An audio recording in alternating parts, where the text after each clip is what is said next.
ছোটবেলায় বইয়ে রবার্ট ব্রুসের গল্প পড়েছিলাম। আর সেই গল্পে রবার্ট ব্রুস ছিলেন রাজা, জানো তো। আর তিনি কোনো এক যুদ্ধে হেরে গেছিলেন। পাহাড়ের কোনো এক গুহায় তিনি লুকিয়ে থাকার চেষ্টা করছিলেন। আর সেই গুহায় নেমে দেখছেন একটা মাকড়সা বারবার সেই গুহার দেওয়াল বেয়ে বেয়ে উপরে ওঠার চেষ্টা করছে।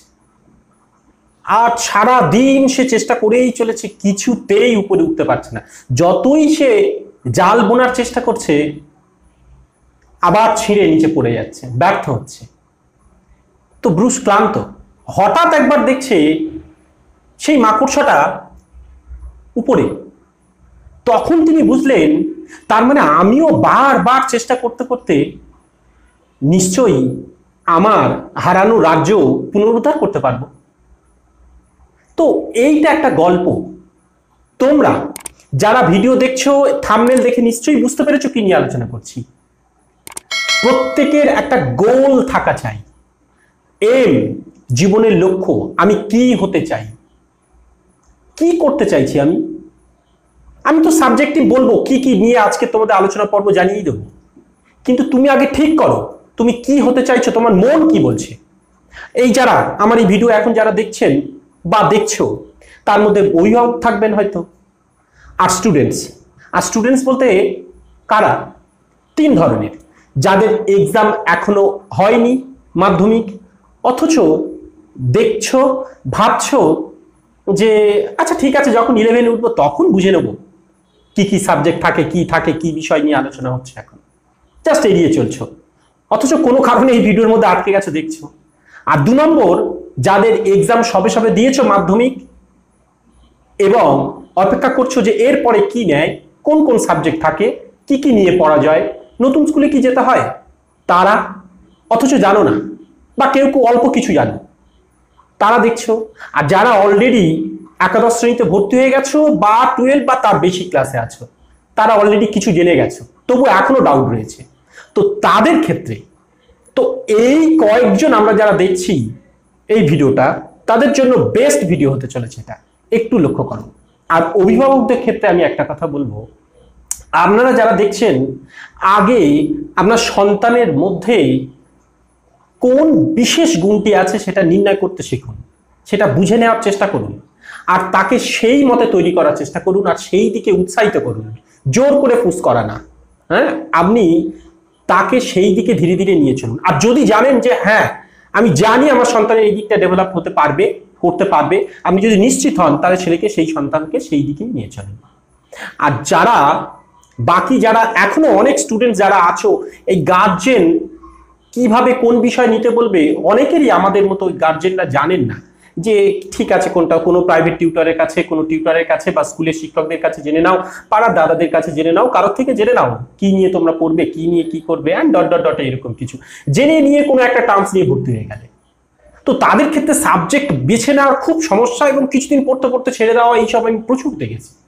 তো তাই বলছি, প্লিজ আপনি যে অভিভাবক, সন্তানকে ঠিক পথে নিয়ে চলুন।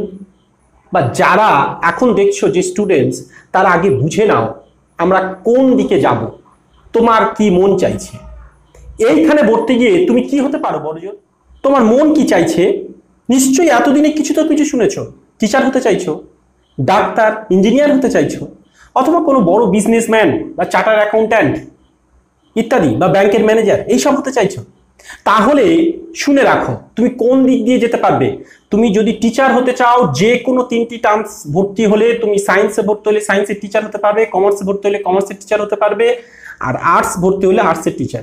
কিন্তু আর্টসের পথটা যেহেতু বিস্তৃত, অর্থাৎ টিচার, শিক্ষক হওয়ার অনেকগুলো, অর্থাৎ অধিকাংশ স্টুডেন্ট যেহেতু আর্টস নেয়, তাহলে সেদিকে টিচারের চাহিদাটা বেশি থাকে। তুমি তাহলে প্রথম থেকে আর্টসের দিকে চলে যেতে পারো। আর একটা কথা বলে রাখি, ল যদি পড়তে চাও, তাহলে যে কোনো টার্মস থেকে তুমি চলে যেতে পারবে, অর্থাৎ ল এর জন্য যে কোনো টার্মস। আর আর্টসের ক্ষেত্রে আর একটা বড় পথ বর্তমানে খুলে আসছে কিন্তু নার্সিং, ভীষণভাবে প্রত্যেকটা টার্মস উচ্চ মাধ্যমিক স্তর থেকে প্রত্যেকেই কিন্তু এখন নার্সিংটাকে বেশি প্রেফার করছে, তোমরা সেদিকে চলে যেতে পারো। তাহলে আজকে আমরা মোটামুটি এইটুকুই জানতে পারছি যে তুমি যদি টিচার অর্থাৎ শিক্ষকতার পথে যদি এগিয়ে যেতে চাও, তাহলে তুমি মোটামুটি আর্টসের দিক দিয়ে বেশি সুযোগ, সেটা একবার দেখে নাও। আর কমার্শিয়াল অর্থাৎ ব্যবসায়িক বিষয় যদি তুমি বুঝতে চাও, যেমন ব্যাংক ম্যানেজার বা চার্টার অ্যাকাউন্ট্যান্ট বা বড় বড় অফিসের বিভিন্ন ধরনের কাজ এইসবগুলো, তাহলে তুমি কমার্স নাও। আর যদি ডাক্তার ইঞ্জিনিয়ার হতে চাও তাহলে সায়েন্স নাও। তাহলে তুমি আগে ঠিক করে নাও তুমি কোন দিকে কি যাচ্ছ। এবার আমি বিষয়টা বলি, তুমি যদি আর্টস নিতে চাও, মোটামুটি যারা মাঝারি নম্বর পায় তাদের জন্য আর্টস অধিকাংশ স্কুল দিয়ে থাকে এবং সেই দিকে গার্জেনরাও কিন্তু আগিয়ে দেয় ছেলেদের। আর কমার্স যে কোনো লেভেল থেকে যে কোনো মার্কস পেলে তুমি কমার্স নিতে চাইলে নিতে পারবে। আর সায়েন্সের ক্ষেত্রে বেশি মার্কস অর্থাৎ আমার মতে 80%-এর হাই হলে সায়েন্স নেওয়া বেটার। তবে অনেক স্কুলে আমি দেখেছি 65-70%-এর নম্বরেও সায়েন্স দিয়ে দেয়, ফলে পরবর্তীকালে ছেলেদের একটু সমস্যা হয়। কিন্তু আমি আবার একটু আগেই তোমাদের রবার্ট বুশের গল্প বলেছি, তুমি যদি একান্ত তোমার মধ্যে একটা ইচ্ছা থাকে যে আমি পারবো, তাহলে তুমি যে কোনো নম্বর থেকে যাই টার্মস তুমি পেয়েছো, যদি সেই দিকেই তুমি একটা ভীষণ লক্ষ্য নিয়ে এগিয়ে যাও, তুমি সাকসেসফুল হবেই। অর্থাৎ সেই উদ্দেশ্যে তুমি এগিয়ে যেতে পারো। চলো আমি প্রথমত আজকে আর্টস বিষয়টা একটু বলি, তারপর কমার্স, তারপর সায়েন্স, কোন বিষয় কি কি বিষয় তোমাদের থাকছে সেই বিষয়গুলো একটু আগে আমরা জেনে নিই।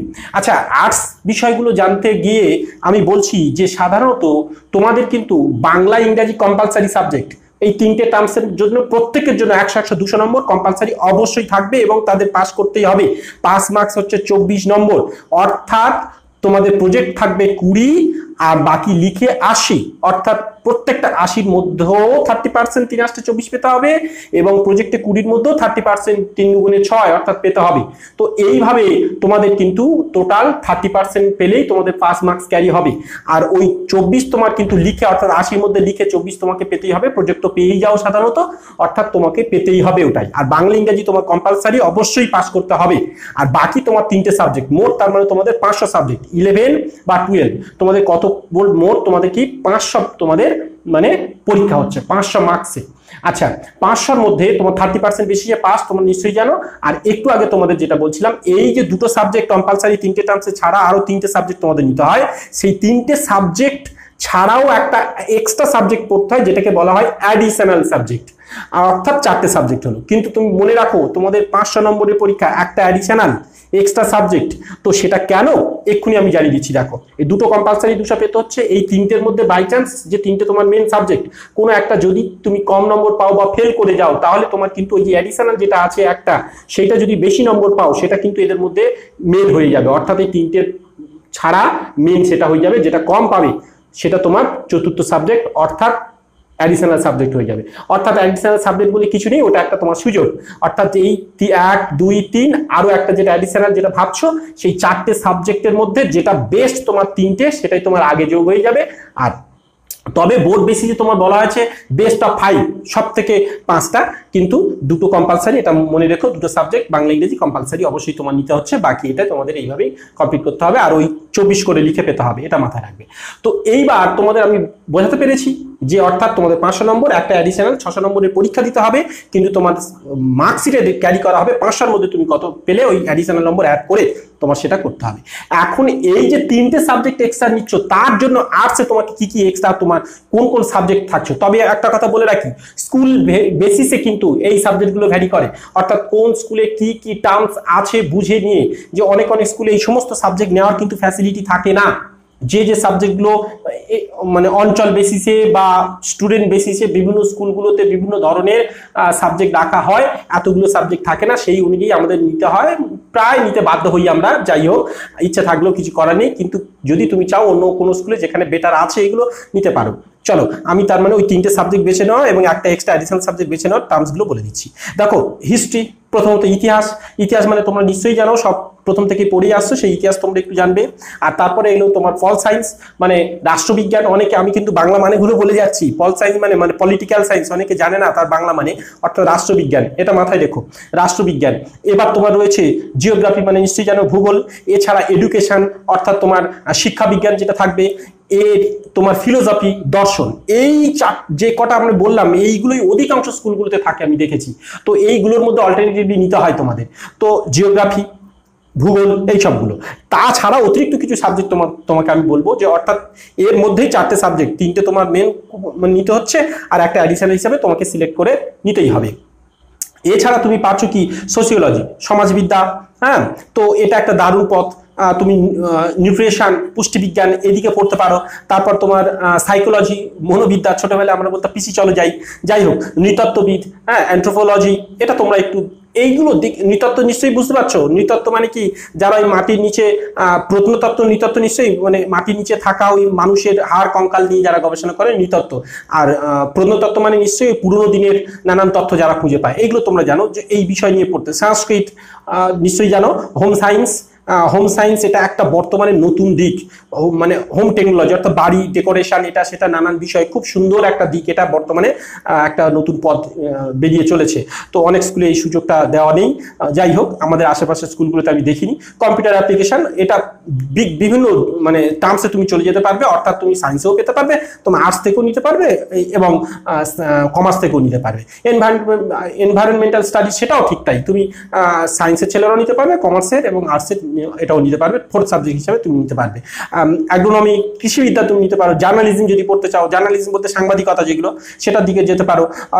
আর তুমি মিউজিক, গান অনেকে ভালো লাগছে, অনেকে ছোট থেকে গান প্র্যাকটিস করছে, তাহলে মিউজিক হিসাবে সাবজেক্টে রাখতে পারো। ফাইন আর্টস সাবজেক্ট রাখতে পারো। জিওলজি অর্থাৎ তুমি ভূবিদ্যা, এটা রাখতে পারো। তো এইগুলো তোমার হচ্ছে আর্টসের নানান বিষয়, এই বিষয়গুলো তোমরা খুব সুন্দরভাবে ক্যারি করতে পারো। আচ্ছা, এই বিষয়গুলো বলতে গিয়ে তোমাদের একটু বলি, যদি তোমাদের মনে হয় যে কিভাবে এই মানে মাধ্যমিক কবে রেজাল্ট দেবে বা আদৌ তুমি কিভাবে মোবাইলে নিজের রেজাল্ট দেখবে, যদি বুঝতে না পারো, দেখো আমি তোমার জন্য অপশনটা রেখেছি, ওইখানে তোমরা পুশ করো, তো ওখান থেকেই তোমরা তার ভিডিওটা পেয়ে যাবে। চলো এখন আমরা একটু বলি কমার্স ডিপার্টমেন্টে তুমি কি কি নিয়ে পড়ছো। কমার্সের মধ্যে দেখো যে কোনো তুমি ব্যবসায়ী বিষয়, তোমার আশেপাশে যত দোকান, তাদের প্রত্যেকের কিন্তু হিসাব রাখতে হয় বছরের শেষে, এবং সরকারের ঘরে তার ট্যাক্স দিতে হয়, তার জন্য কিন্তু তাদের হিসাব নিকাশ করতে হয়। তো ফলে তুমি দেখবে কোনো একটা লোকের কাছে তারা গেছে, গিয়ে ট্যাক্সের ফাইল তৈরি করছে, অর্থাৎ ট্যাক্স কনসালট্যান্টের কাছে গেছে, তার সঙ্গে আলোচনা করা। এই ট্যাক্স কনসালট্যান্ট তিনি আবার তার উপর মহলে ধরো কোনো চার্টার অ্যাকাউন্ট্যান্ট গিয়ে দিয়ে সই করিয়ে তোমার সেই ফাইল তোমাকে জমা দেবেন, কিছু কিছু এত টাকা নেন বা এইরকম কিছু। তো ফলে প্রত্যেকের করতে হয়, নাহলে কিন্তু ট্যাক্স ডিপার্টমেন্ট হিসাবে তোমার কোনোদিন দোকান ব্যান করে দিতে পারে বা কোনো আইনানুগ সমস্যা আসতেই পারে। ফলে এই বিষয়গুলো যদি তুমি করতে চাও, তুমি কমার্স ডিপার্টমেন্ট থেকে লও যেতে পারো, তুমি এমবিএ করতে পারো, বা চার্টার অ্যাকাউন্ট্যান্ট অর্থাৎ সিএ বলা হয়, সব থেকে বড় ইনকাম, বেশি আর্নিং। এমনকি তুমি ভাবলে অবাক হবে, সরকারের যদি সরকারও কি আর্নিং করে, তার জন্য যে মানুষটি সই করে তার সই লাগে, সেইখানে চার্টার অ্যাকাউন্ট্যান্ট সিএ সই লাগে। তো কমার্স ডিপার্টমেন্ট থেকে তুমি যেতে পারো। তো কমার্সের অ্যাকাউন্টেন্সি মেন সাবজেক্ট, যে সাবজেক্ট সাধারণত ইংরেজি থেকে অঙ্ক করতে হয়, ভয় পাবে না কিন্তু, সেই অঙ্কগুলো ইংরেজি থেকে করতে হয়, ঠিক কথা, কিন্তু অঙ্কেরগুলো বেসগুলো একটু সুন্দর। 11টা খুব সহজ মনে হয়, 12 একটু টাফ হয়, তবে ভয় পাওয়ার কিছু নেই। আবার তার দুটো পার্ট, যদি মানে প্রশ্ন পড়ে যেগুলো উত্তর লিখতে হয়, সেই উত্তরগুলো তুমি বাংলা লিখতে পারবে, আর অঙ্কগুলো কিন্তু তোমার ইংরেজিতে বিভিন্ন ধরনের ছক কেটে কেটে অঙ্ক, নানান ধরনের সুন্দর, তোমার সেই অঙ্কগুলো করতে হবে। অ্যাকাউন্টেন্সি এটা মেন সাবজেক্ট। এর সাথে সাথে থাকবে আরো বিজনেস স্টাডিজ অথবা বিজনেস অর্গানাইজেশন, দুটো সাবজেক্ট হয়ে গেল। এবার তুমি আরেকটা হিসাবে কস্টিং অ্যান্ড ট্যাক্সেশন রাখতে পারো, আর আরেকটা তুমি রাখতে পারো যে কমার্শিয়াল ল অ্যান্ড অডিট, এগুলো রাখতে পারো, প্রিলিমিনারিজ বলে থাকবে এইগুলোই, কমার্শিয়াল ল অডিট। অর্থাৎ কোনো স্কুলে দেখবে accountancy, business studies, costing taxation, এবার কেউ কম্পিউটার অ্যাপ্লিকেশন নিল, কেউ এনভায়রনমেন্টাল স্টাডিজ নিল, কেউ বা কমার্শিয়াল ল একটা এক্সট্রা নিতে পারো, বা তুমি কোনো রকমভাবে accountancy, costing taxation, commercial law, business studies বাদ দিতে পারো। এইরকম ভাবে তুমি 3টে সাবজেক্ট চুজ করবে, একটা এডিশনাল হিসেবে তুমি চুজ করতে পারো। এছাড়া তো কম্পিউটার অ্যাপ্লিকেশন এক্সট্রা সবার জন্য আছে, বলছি এনভায়রনমেন্টাল স্টাডিজ সব অতিরিক্ত থাকে, কিন্তু সব স্কুলে এই ফ্যাসিলিটিগুলো থাকে না। ইকোনমিক জিওগ্রাফি, অনেক স্কুলে দেখে ইকোনমিক জিওগ্রাফি এক্সট্রা সাবজেক্ট থাকে, এটা আর্টসের মধ্যেও থাকে, কিন্তু আমি বলতে ওখানে ভুলে গেছি, আর্টসের মধ্যেও ইকোনমিক জিওগ্রাফি, অর্থাৎ জিওগ্রাফির কাছাকাছি একটা সাবজেক্ট, অর্থাৎ জিওগ্রাফির দুটো ব্রাঞ্চ, একটা ওই ভূপ্রকৃতি নিয়ে যেটা জিওগ্রাফি বলি, আর ওই ভূপ্রকৃতি থেকে কি কি আমাদের আর্নিং হয়, টাকা পয়সা ইনকাম হয়, সেগুলো ইকোনমিক্সের মধ্যে থাকবে। ঠিক আছে, এটা মানুষের অর্থনীতি কি মানে ভূগোলের সাথে জড়িত, সেটা ইকোনমিক জিওগ্রাফি, এইভাবেই থাকবে। তো চলো এবার আমরা সায়েন্স বিষয়টাকে একটু জেনে নিই। আচ্ছা, সায়েন্সের বিষয় ছেলেমেয়েরা সবসময় দেখো ফিজিক্স, কেমিস্ট্রি, ম্যাথামেটিক্স, বায়োলজি, 4টে মেন সাবজেক্ট, কিন্তু এর মধ্যে তোমার 3টে নিতে হয় বলছি। তাহলে তুমি ফিজিক্স, কেমিস্ট্রি, ম্যাথামেটিক্স যদি থাকে তাহলে পিওর সায়েন্স, আর ম্যাথামেটিক্স বাদ দিয়ে অনেকে ম্যাথামেটিক্স কাঁচা যদি মনে হয়, তাহলে সেটাকে বাদ দিয়ে সে কি করে বায়োলজি অ্যাড করে নিল, তাহলে সেটা বায়ো সায়েন্স হিসাবে মানে অ্যাড হয়ে গেল। তো এই পার্টগুলো তোমাদের এই মেন সাবজেক্ট। এছাড়া তোমরা এক্সট্রা হিসাবে তোমরা রাখতে পারো কম্পিউটার সায়েন্স, সবাই বললাম, বা অ্যাপ্লিকেশন সবার মধ্যে থাকছে, নিউট্রিশন থাকছে, স্ট্যাটিস্টিক্স থাকছে, এই সবগুলো তোমরা অতিরিক্ত সাবজেক্ট হিসাবে ওখানে থেকে যায়। তবে অনেকে ভাবে যে বায়ো সায়েন্স নিয়ে পড়ছো, কোনো এর সোর্স নেই, এর থেকে কি করা যাবে, কিছুই করা যাবে না, বেকার কেন নিচ্ছে, পিওর সায়েন্স দিতে পারোনি যখন, ম্যাথস দিতে পারোনি, কি হবে তোমার, ডাক্তার, ইঞ্জিনিয়ার এইসব হতে পারছো না, কি এরকম কিন্তু অনেক দিকে পথ আছে, তুমি ভাবতে পারবে না, এগ্রিকালচার দিকে চলে যেতে পারবে, আয়ুর্বেদের দিকে চলে চলে যেতে পারবে ফিশারি, তারপর তোমার বায়োটেকনোলজি, ভেটেরিনারি দিক দিয়ে, ভেটেরিনারি মানে গো ডাক্তার যেটাকে বলা হয় সেসব দিয়ে, প্যারামেডিক্যাল, নার্সিং।